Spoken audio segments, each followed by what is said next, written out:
नमस्ते, मैं विकेंद्र सिंह चौहान, लाल बहादुर शास्त्री महाविद्यालय गंडोड़ा के YouTube चैनल पर आप सभी विद्यार्थियों का हार्दिक स्वागत एवं अभिनंदन करता हूँ। प्यारे विद्यार्थियों, आज हम पढ़ने जा रहे हैं भाषा की आवश्यकता। भाषा की आवश्यकता क्यों पड़ी तथा भाषा का विकास कैसे हुआ, इसके बारे में आज हम अध्ययन करने वाले हैं। ठीक है, इससे पहले हमने जो वीडियो देखे हैं वह जो टॉपिक नंबर जो फर्स्ट था उसके लिए आज टॉपिक नंबर सेकेंड हम पढ़ने जा रहे हैं, भाषा का विकास। तो भाषा का विकास एवं आवश्यकता या भाषा की आवश्यकता, इसको आज हम पढ़ेंगे। तो जो भाषा है वह जिस प्रकार से मानव के लिए सांस लेना, भोजन करना, पानी पीना जितना जरूरी है उतना ही भाषा सीखना, भाषा बोलना जरूरी है। क्योंकि बालक का क्रमिक विकास जो है वह बालक पहले धीरे धीरे तुतलाता है, फिर तुतला करके बोलना सीखता है। ठीक है, तो ये सारी जो क्रियाएं हैं वह क्यों होती हैं? क्योंकि एक मानव एक ऐसा प्राणी है जो अपने मन के विचारों को दूसरे व्यक्ति के सामने प्रस्तुत करता है। तो अपने मन के विचारों को जब शब्दों के रूप में, अपने मन के विचारों को, अपने मन के भावों को जब शब्दों के रूप में किसी अन्य व्यक्ति के सामने प्रकट करता है तो यही क्रिया भाषा कहलाती है। तो भाषा जो है वह अर्जित की जाती है। भाषा जो है वह एक अर्जित संपत्ति है जिसका अर्जन किया जाता है। जैसे कि एक बालक हमारे राजस्थान के अंदर है और एक बालक इंग्लैंड के अंदर है। अब होगा क्या, हमारे जो राजस्थान की जो भाषा है वो क्या है, हिंदी। तो हमारे यहां का बालक पूर्ण रूप से हिंदी भाषा को सीख जाएगा, हिंदी भाषा को बोलने लगेगा। उसी प्रकार जो एक बालक इंग्लैंड में है वह बालक अंग्रेजी भाषा को बोलेगा, अंग्रेजी भाषा को सीखेगा। तो ये क्या है, भाषा एक अर्जित संपत्ति है। आप किसी भी क्षेत्र के अंदर जाएंगे तो वहां पर कुछ समय बिताएंगे, आप वहां की भाषा को सीख जाएंगे। ठीक है, तो अब हम देखेंगे कि भाषा के बारे में एडवर्ड साफिर ने एक परिभाषा दी है। एडवर्ड साफिर ने एक परिभाषा दी है, ये लिख लेना परिभाषा। एडवर्ड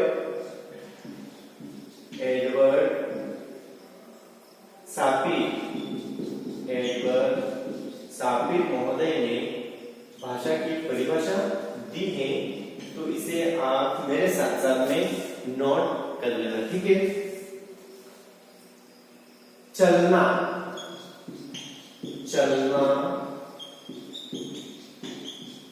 स्वयं, चलना स्वयं में,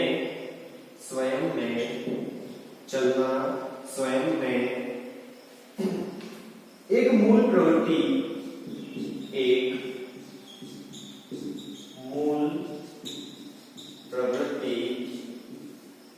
चलना स्वयं में एक मूल प्रवृत्ति न होकर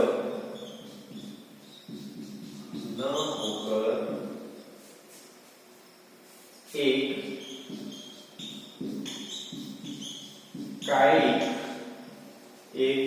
कायिक क्रिया है, एक कायिक क्रिया है नैसर्गिक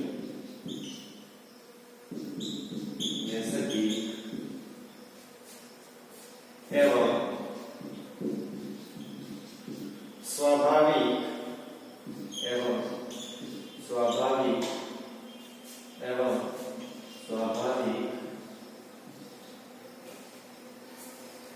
कार्य भी है,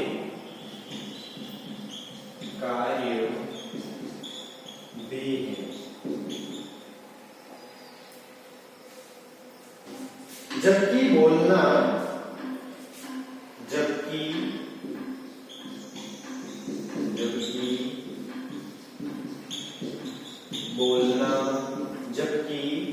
बोलना नैसर्गिक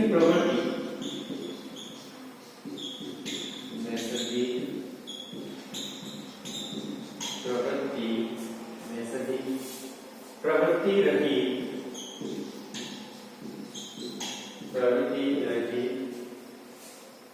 अर्जित एवं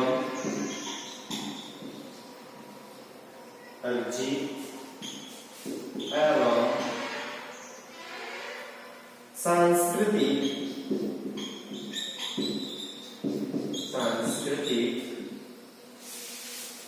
व्यापार कहा जाता है।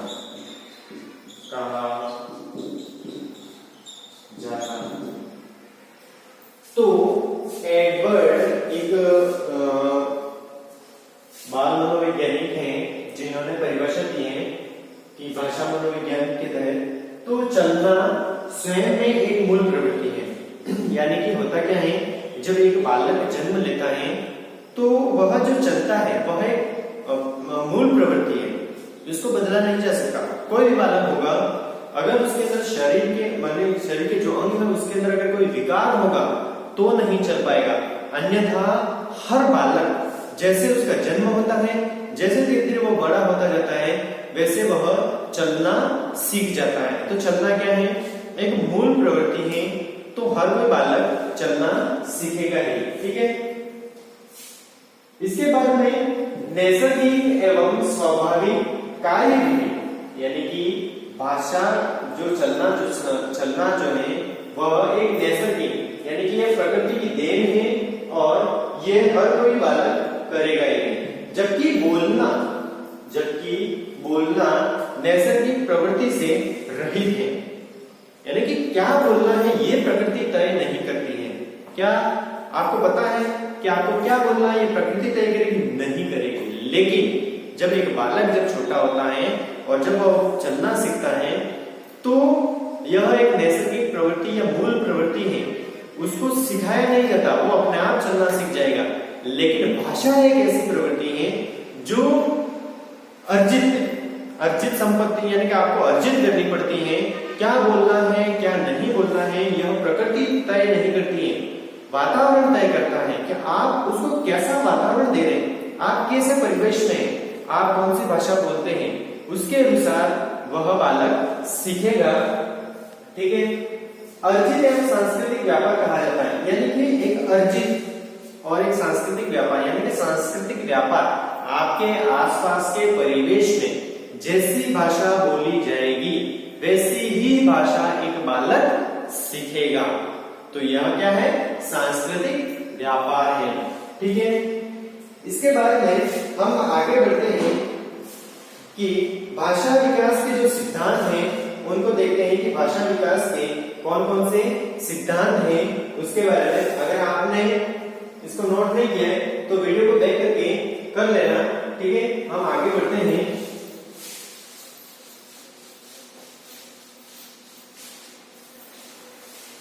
भाषा विकास के सिद्धांत, आप लोगों को पता चल गया होगा भाषा क्यों आवश्यक है, भाषा की क्या आवश्यकता है। तो मनुष्य के विचारों को, मनुष्य के भावों को शब्दों के माध्यम से एक व्यक्ति से दूसरे व्यक्ति तक पहुंचाने का जो माध्यम है वो क्या है, भाषा है। तो भाषा अपने विचारों को, अपने हाव भाव को दूसरे लोगों तक पहुंचाने का संसाधन माना जाता है। तो इसीलिए भाषा आवश्यक है, एक दूसरे के हालचाल विचार विमर्श करने के लिए। तो भाषा विकास के जो सिद्धांत है उन सिद्धांतों को देखेंगे। भाषा विकास के सिद्धांत, भाषा विकास के सिद्धांत, ठीक है। भाषा विकास के सिद्धांत, पहला है रुचि का सिद्धांत। हाँ, तो जो पहला है रुचि का सिद्धांत। अब रुचि का सिद्धांत कहते किसे हैं? तो इसको अपन देखते हैं कि जब एक बालक विद्यालय के अंदर आता है तो एक जो शिक्षक होता है विद्यालय के अंदर, वह शिक्षक कविता पाठ करता है। क्या करता है? कविता पाठ के माध्यम से जब बच्चों को शिक्षा देता है तो उस बालक को कविता समझ में नहीं आती। क्यों? क्योंकि कविता पाठ के अंदर उसकी रुचि थी ही नहीं। जब उसकी रुचि होगी ही नहीं तो वह उसको समझ में नहीं आएगा या कविता याद नहीं होगी। ठीक है, अब उस बालक को कविता याद नहीं हुई है। अब क्या होता है कि वह बालक जब अपने घर पर जाता है, अपने गांव में जाता है, अपने मोहल्ले में जाता है, तो वहां पर पारंपरिक जो लोक गीत हैं वह गीत गाए जाते हैं। उन गीतों को वह सीख जाता है बोलना या उन गीतों को सीख जाता है गाना। क्यों? क्योंकि उस बालक की रुचि है उनके अंदर, इसलिए वह सीख जाता है। जबकि यहाँ स्कूल के अंदर जो कविता पाठ किया जा रहा था वो उसको समझ में नहीं आया या वह नहीं सीख पाया। क्यों नहीं सीख पाया? क्योंकि उसकी इसके अंदर रुचि नहीं थी। लेकिन जो लोकगीत हैं, जो स्थानीय गीत हैं, उन गीतों के अंदर उस बालक को रुचि थी। उस रुचि के कारण वह सीख पाया। होता क्या है कि हम कोई भी कार्य करते हैं, अगर उस कार्य के अंदर हमारी रुचि होगी उस कार्य को करने में तो 100% हमें परिणाम मिलेगा। लेकिन हम अगर बेमन से, बिना रुचि से, बिना इच्छा से अगर कोई कार्य करते हैं तो हमें वह कार्य या फिर उस कार्य के अंदर हमें सफलता नहीं मिलती है। तो रुचि का सिद्धांत कहां पर लागू होता है? तो रुचि का सिद्धांत उसके तहत आपको करना क्या है? कोई भी आप कार्य करो, अगर आपकी उस कार्य के अंदर रुचि है तो ही कार्य करो, अन्यथा मत करो। बिना रुचि के, बिना इच्छा के अगर कोई कार्य करोगे तो आप उसके अंदर सफल नहीं हो पाएंगे। जैसे आप अध्ययन करने के लिए बैठते हैं, आपकी जिस विषय को पढ़ने में रुचि है आप उस विषय को पढ़िए तो आपको क्या होगा? जल्दी से जल्दी समझ में आएगा। अब किसी विषय के अंदर आपको रुचि नहीं है तो आपको करना क्या है? उसको बारंबार अध्ययन करना है और आपको अपनी मानसिकता जो है वह बदलनी पड़ेगी। मुझे नहीं आ रहा है तो क्यों नहीं आ रहा, उसके अंदर आप रुचि लीजिए, उसके अंदर आप इंटरेस्ट लीजिए और फिर उसका अध्ययन कीजिए। आपको अपने आप को समझ में आ जाएगा। ठीक है, मुझे इसमें नहीं लगता कि आपको इसके अंदर कुछ लिखवाना पड़ेगा। ठीक है, इसलिए मैं आपको नहीं लिखवा रहा हूँ, सिर्फ पॉइंट लिखवा रहा हूँ। आपको मैं अच्छे से समझा रहा हूँ। अगर किसी बालक को समझ में नहीं आता है इस वीडियो को दोबारा देख लेना। ये दोबारा क्या, जितनी बार मर्जी हो उतनी बार देख लेना, आपको समझ में आ जाएगा। दूसरा जो सिद्धांत है वह है सरल से कठिन की ओर का सिद्धांत। दूसरा जो है वह है सरल से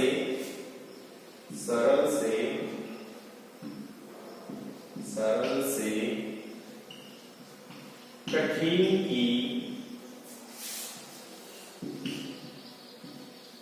ओर का, सरल से कठिन की ओर का सिद्धांत।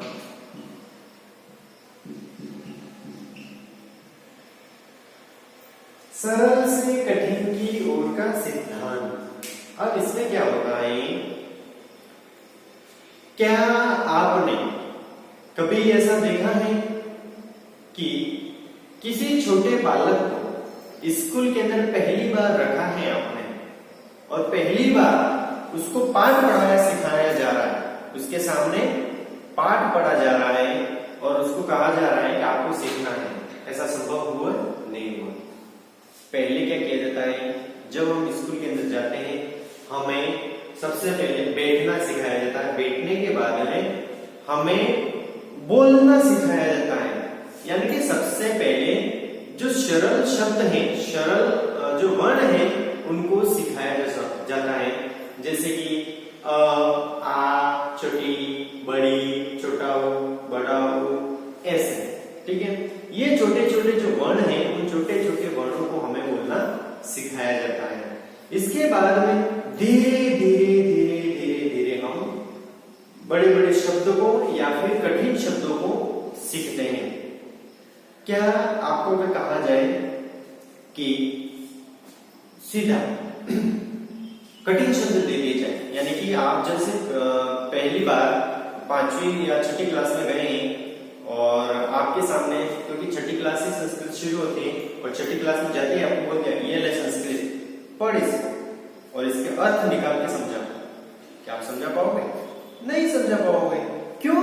क्योंकि सीधी सी बात है कि आपने संस्कृत कभी पढ़ी नहीं है और सीधा आपको संस्कृत का पाठ पढ़ने के लिए और उसका अनुवाद करने के लिए बोल दिया गया, तो आप नहीं कर पाओगे। तो कोई भी कार्य, अगर कोई भाषा संबंधित अगर कोई भी कार्य है तो उसको सरल से कठिन की ओर बढ़ा जाता है। अगर एक ही दिन में, पहले ही दिन में अगर आपको कठिन शब्द दे दिए या कठिन जो वाक्य है वो दे दिए तो आप उसके अंदर रुचि नहीं लोगे। किसी भी कार्य को करने से पहले धीरे धीरे धीरे आगे बढ़ा जाता है। ऐसा नहीं कि पहले ही दिन आप कठिन शब्द पढ़ लिया आपने, हो गया कल्याण फिर आपका। ठीक है, तो सरल से कठिन की ओर का सिद्धांत इसके अंदर यही होता है कि भाषा को सरल से कठिन की ओर सीखा जाता है। पहले बच्चों के अंदर रुचि पैदा की जाती है, रुचि पैदा करने के बाद में पहले रुचि पैदा होती है, रुचि पैदा होने के बाद में उसके बालक को कठिन, सरल से कठिन की ओर बढ़ाया जाता है। पहले जो सरल वाक्य हैं, सरल वर्ण हैं उनको सिखाया जाता है, फिर वर्णों को जोड़ा जाता है, वर्णों को जोड़ने के बाद शब्द बनाए जाते हैं। ठीक है, शब्दों को बनाने के बाद में वाक्य बनाए जाते हैं। तो अगर पहले ही दिन अगर बालक को डायरेक्ट वाक्य बता दिया आपने तो उसको समझ में ही नहीं आएगा वाक्य क्या है, वर्ण क्या है। इसलिए सरल से कठिन की ओर बढ़ा जाता है। ये भाषा विकास का दूसरा सिद्धांत है। इसके बाद में सामान्य से विशिष्ट की ओर, सामान्य से विशिष्ट की ओर, सामान्य से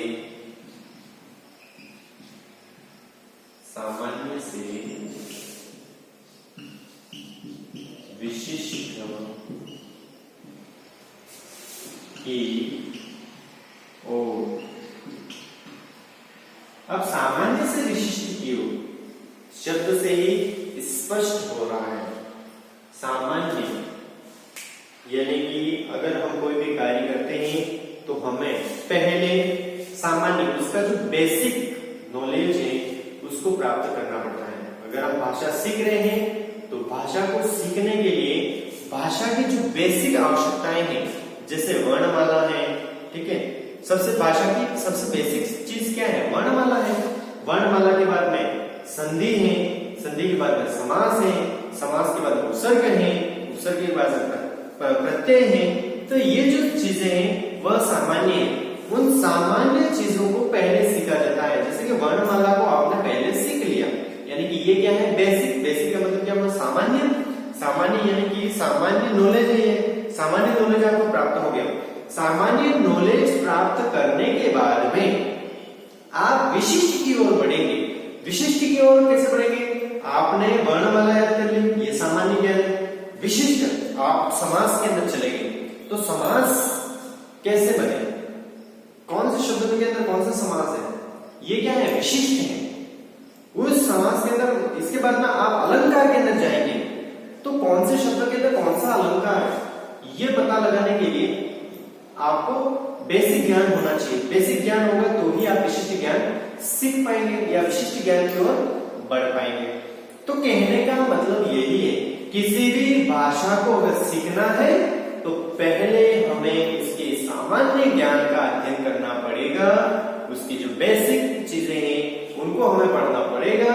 अगर वे हमें याद हो गई तो फिर हम धीरे धीरे धीरे धीरे आहिस्ता आहिस्ता आहिस्ता सामान्य से विशिष्ट की ओर बढ़ेंगे।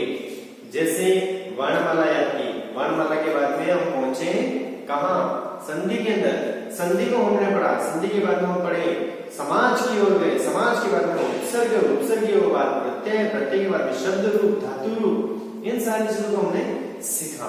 इनको सीखने के बाद में हमने शब्द बनाए, शब्द के बाद में हमने कविताएं बनाई और कविताओं के अंदर हमने विशिष्ट भाषाओं का प्रयोग किया और उसके अंदर अलंकार जोड़ दिए, उसके अंदर समाज जोड़ दिए, उसके अंदर प्रत्यय जोड़ दिए।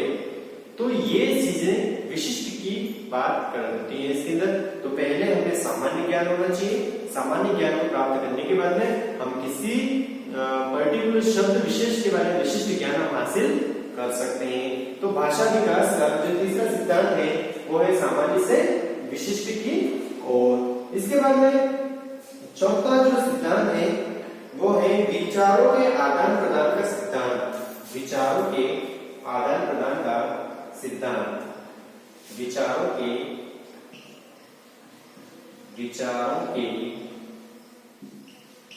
आदान प्रदान का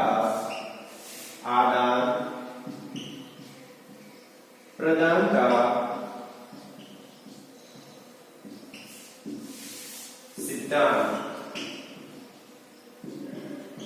विचारों के आदान प्रदान का सिद्धांत। सामान्य रूप से जब हम विद्यालय के अंदर जाते हैं तो सबसे पहले क्या किया जाता है, एक बालक अपने विचारों का आदान प्रदान करेगा कि उस बालक को कितना ज्ञान है, वह बालक कितना जानता है, उसके बारे में वह अपने विचार प्रदान करेगा। उसके विचारों को सुनने के बाद में हम अपने विचार, हम अपनी बातें उस बच्चे के सामने प्रस्तुत करेंगे। एक बालक किसी भी विद्यालय के अंदर जाएगा, पहले वह चर्चा करेगा, विचार करेगा कि मुझे क्या करना चाहिए, क्या नहीं करना चाहिए। इसके बाद में तो वो विमर्श किसके साथ में करेगा, वह एक शिक्षक के साथ में विमर्श करेगा। तो विचारों के आदान प्रदान कहाँ पर होते हैं, स्कूल में होते हैं, हमारे घर परिवार में होते हैं। तो यह भी क्या है, भाषा विकास का एक सिद्धांत है। भाषा को अच्छे से समझने के लिए भाषा का अंदर जो विचार है, उसके जो विमर्श है, उसको करना बहुत ही जरूरी है। विचारों का आदान प्रदान हम भाषा के माध्यम से करते हैं, यानी कि आपके मन के अंदर कोई भी विचार है, उन विचारों को जब आप शब्दों का रूप दोगे तो वह क्या कहलाएगी, भाषा कहलाएगी। भाषा के बिना आप अपने मन के विचारों को प्रस्तुत नहीं कर सकते। आप सांकेतिक दृष्टि से, संकेतों के माध्यम से जब भाषा को बाहर निकालोगे, यानी कि हाथों के इशारों से आप भाषा को बोलोगे, तो उसको समझ में हर व्यक्ति को नहीं आएगा।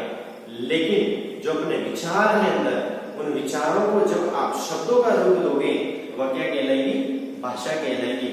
तो भाषा का जो विकास है उसका एक सिद्धांत है विचारों के आदान प्रदान का सिद्धांत। इसके बाद में अगला जो सिद्धांत है वो है बहुभाषिकता का सिद्धांत।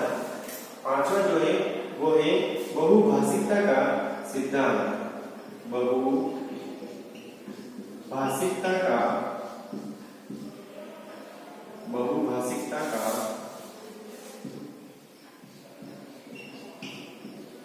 सिद्धांत। अब बहुभाषिकता का सिद्धांत क्या है, आपको एक से अधिक भाषाओं का ज्ञान होना ही बहुभाषिकता है।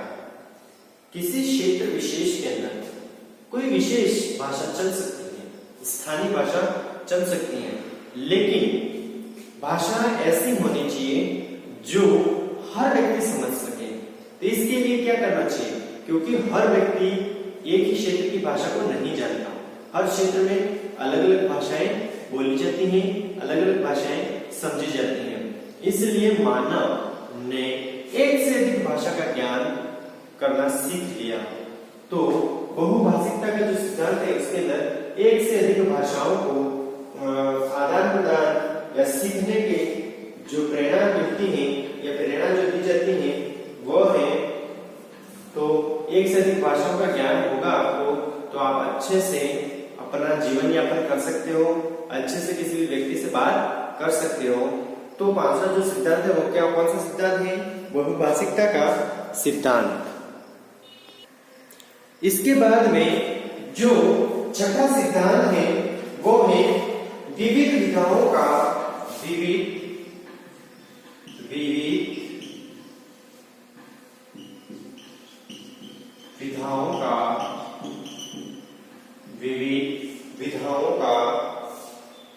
या विविध विधाओं के ज्ञान का सिद्धांत, विविध विधाओं के ज्ञान का सिद्धांत। देखो, विविध विधाओं के ज्ञान का सिद्धांत, इसमें क्या होता है कि जब बालक विद्यालय के अंदर पहुंचता है तो उसको विविध विधाएं, बहुत सारी कलाएं सिखाई जाती हैं। जैसे कि बालक को कविता पाठ कराया जाता है, बालक को निबंध प्रतियोगिताओं के अंदर निबंध करवाए जाते हैं, बालक को प्रोजेक्टर दिए जाते हैं, काम करने के लिए प्रोजेक्ट दिया जाता है, कोई किसी टॉपिक को दिया जाता है उसे। इसके बाद में वाद विवाद प्रतियोगिताएं करवाई जाती हैं, इसके बाद में आशु भाषण प्रतियोगिता करवाई जाती हैं। तो ये सारी जो प्रतियोगिताएं वो क्यों करवाई जाती हैं?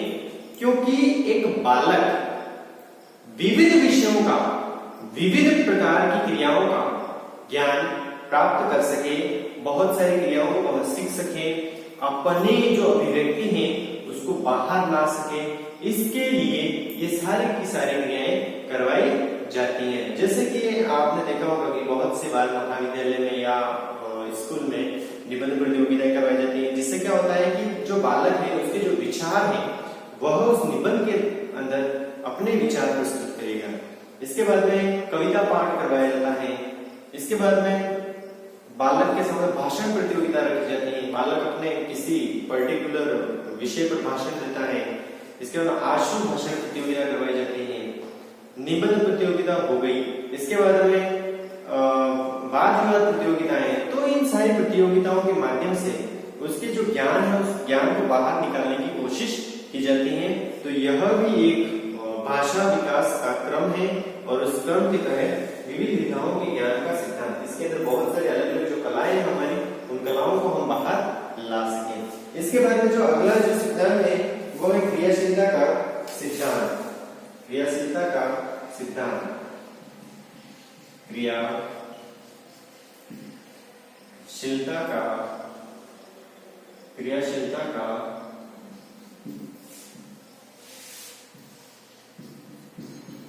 सिद्धांत।